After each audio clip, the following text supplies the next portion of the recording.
বিসমিল্লাহির রহমানির রহিম।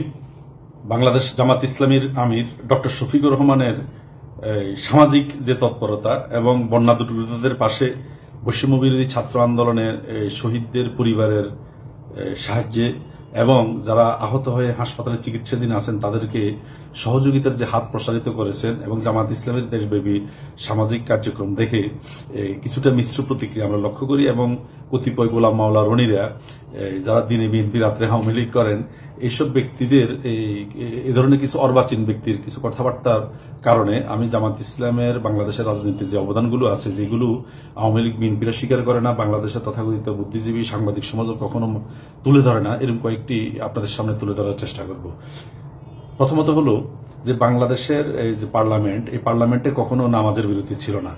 1986 সালের যে তৃতীয় সংসদ, ওই সংসদে জামাতের সংসদীয় দল ছিল, জামাতের 10 জন মেম্বার ছিলেন।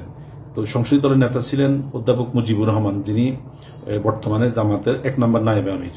এই মুজিবুর রহমান সাহেবের নেতৃত্বে নামাজের বিরতি দেওয়ার জন্য যখন আহ্বান জানানো হলো, স্পিকার সেটা গ্রহণ না করায় এই মাগরিবের সময় হলে ওনারা অধিবেশন কক্ষেই নামাজে দাঁড়িয়ে যান। নামাজে দাঁড়িয়ে গেলে স্পিকার নামাজের বিরতি দিলেন, সেই থেকে আজ পর্যন্ত নামাজের বিরতিটা চলতেছে। যখন যে ওয়াক্তার সময় হয় সেই অনুযায়ী নামাজের সেই অনুযায়ী সময় দেওয়া হয়, সেটা একটা অর্জন জামাতের মাধ্যমে অর্জিত হয়েছে। এরপরে দেখেন, যে তত্ত্বাবধায়ক সরকারের জন্য আওয়ামী লীগ আন্দোলন করেছে, যে তত্ত্বাবধায়ক সরকারের জন্য 15 বছর বিএনপি চেষ্টা করেছে, সেই তত্ত্বাবধায়ক সরকার বা কেয়ারটেকার সরকার যেটা রাষ্ট্রবিজ্ঞানে ছিল না এবং একমাত্র বাংলাদেশে যেটা প্রথম শুরু হয়েছে, সেটার রূপকার হলেন অধ্যাপক গোলাম আজম সাহেব, জামাতের সাবেক আমির। 1983 সালে বাইতুল মোকাররম জাতীয় মসজিদের দক্ষিণ গেট সংলগ্ন রাস্তায় জামাতের একটা জনসভায় তৎকালীন ভারপ্রাপ্ত আমির আব্বাস আলী খান প্রথম কেয়ারটেকার সরকারের ফর্মুলাটা পেশ করেন এবং এই সরকারের অধীনে, কেয়ারটেকার সরকারের অধীনে নির্বাচনের দাবি জানান। পরবর্তীতে এই 5ম সংসদে যখন সংবিধান সংশোধন করে আমরা রাষ্ট্রপতি শাসন থেকে পার্লামেন্টারি শাসনে বা প্রধানমন্ত্রী শাসনে আসি, তখন এই সংসদীয় স্থায়ী কমিটি, যাচাই বাছাই কমিটির যে ওই কমিটি ছিল, সেটার মেম্বার শেখ আনসার আলী জামাত ইসলামের, তিনি সংসদীয় স্থায়ী কমিটির মিটিং উপস্থাপন করেছিলেন যে আমরা এখানে তত্ত্বাবধায়ক সরকার একটা ব্যবস্থা রাখি, যার অধীনে নির্বাচনটা হবে। তখন এটা আওয়ামী লীগ বিএনপি কেউ মানে নাই। পরবর্তীতে আওয়ামী লীগ আন্দোলন করেছে, 173 দিন হত্যা করেছে এবং পরবর্তী গত 15 বছরও বিএনপি তত্ত্বাবধায়ক নিয়ে কথা বলেছে। তো সেটাও জামাতের ফর্মুলা ছিল।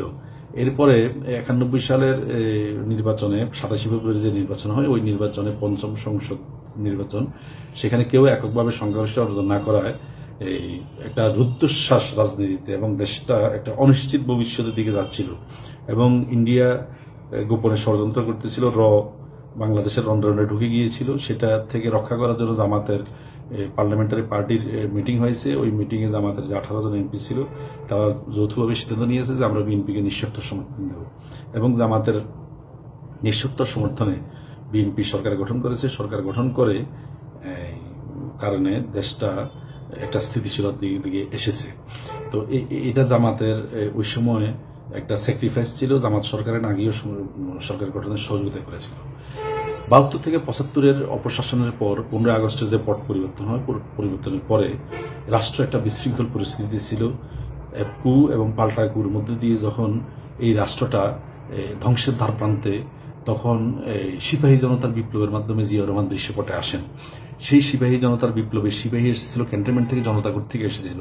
1994 সালে তৎকালীন জামাত ইসলামের প্রচার সম্পাদক আব্দুল কাদের মোল্লা একটা দীর্ঘ বিবৃতি দিয়েছিলেন, যে বিবৃতিটা আমি ইনকিলাব এন্টারপ্রাইজ থেকে প্রকাশিত ওই সময়ের জনপ্রিয় ম্যাগাজিন পূর্ণিমাতে পড়েছিলাম। পূর্ণিমার যে ম্যাগাজিন সাইজ, ওই সাইজের 1/4 সাইজের এই 2-4 পৃষ্ঠা সেই বিবৃতিটা ছিল। এই বিবৃতি তিনি উল্লেখ করেছেন যে 7 নভেম্বরে যারা নারদাগো স্লোগান দিয়েছিল এরা জামাত ইসলামের লোক ছিল, জামাত রাস্তায় লোক নামিয়েছিল এবং তখন ওই লোকগুলোর সাথে সাধারণ জনতাও নেমেছিল। এবং তিনি এই কথাও বলেছিলেন যে বেগম খালেদা জিয়া খুব ভালো করে সেটা জানেন, এই জন্য তিনি কখনো জামাত ইসলামকে নিয়ে বিরূপ মন্তব্য করেন না বা জামাত ইসলামের বিষয়ে কখনো অন্যভাবে কথা বলেন না। তো সে বিবৃতিটার পরে বিএনপি থেকে কোনো প্রতিবাদও আসে নাই বা কোনো ভিন্ন মতো আসে নাই। তার মানে এই কথাটা সঠিক। 75 সালের 7 নভেম্বরের সিপাহী জনতার বিপ্লবের জনতা সাপ্লাই দিয়েছিল জামাত ইসলামী এবং দেশকে রক্ষা করেছিল। জিয়াউর রহমান দৃশ্যপটে এসেছিলেন এবং বহুদলীয় রাজনীতি আবার শুরু হয়েছিল। সকল রাজনৈতিক দল, আওয়ামী লীগ সহ জিয়া রহমানের মাধ্যমেই আবার রাজনীতি করার অনুমোদন পেয়েছিল। তা আমি অল্প কয়েকটি অথেন্টিক কয়েকটি অবদান জামাতে তুলে ধরলাম এই কারণে যে দেশপ্রেমিক একটি রাজনৈতিক দল যখন তৃণমূল পর্যায়ের মানুষের কাছে সেবার মানসিকতা নিয়ে দল মতের ঊর্ধ্বে উঠে ধর্ম বর্ণ নির্বিশেষে সকলের কাছে এগিয়ে যাচ্ছে, ঠিক তখনই একটি দলের জনপ্রিয়তা আস্তে আস্তে হ্রাস পাওয়ার কারণে একটা অস্থিরতা আমরা লক্ষ্য করছি। তো সেই অস্থিরতার জন্য তারা জামাতকে দোষারোপ করে যাচ্ছে। আমি মনে করি সেটা রাজনৈতিক দেউলিয়াত্ব, রাজনৈতিক কৌশল এবং রাজনীতির ব্যর্থতার একটা হতাশার বহিঃপ্রকাশ। আমি আশা করব ছাত্র জনতা বিপ্লবের মাধ্যমে আমরা 92, 93, 94 সালে স্লোগান দিতাম রক্তের বন্যায় ভেসে যাবে অন্যায়। তখন রক্তের বন্যাও হয় নাই, অন্যায়ও ভেসে যায় নাই, কিন্তু সেটার প্রতিফলন আমরা দেখেছি এই গত জুলাই আগস্ট মাসের যে বিপ্লব ছাত্র জনতা করেছে, যেখানে রক্তের স্রোত বেয়ে গেছে, অন্যায় দূরীভূত হয়েছে, শেখ হাসিনা পালিয়ে গিয়েছে, আওয়ামী লীগের নেতারা গর্তে লুকিয়ে গিয়েছে।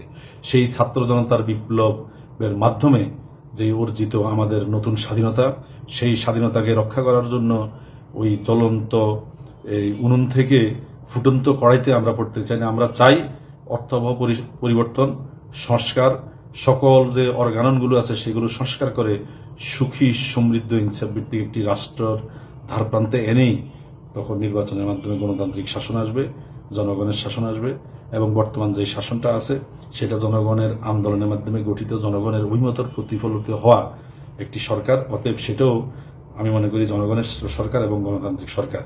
এই সরকারকে পর্যাপ্ত সময় দিতে হবে। পর্যাপ্ত সময় দেওয়ার মাধ্যমেই ছাত্র জনতার আন্দোলনের যে উদ্দেশ্য ছিল এবং 71 সালে শোষণমুক্ত সমাজ প্রতিষ্ঠার এবং বৈষম্য দূরের জন্য যে আমরা স্বাধীনতা অর্জন করেছি সেই লক্ষ্যে আমরা পৌঁছতে পারবো। আল্লাহ হাফেজ। বাংলাদেশ জিন্দাবাদ। আসসালামু আলাইকুম।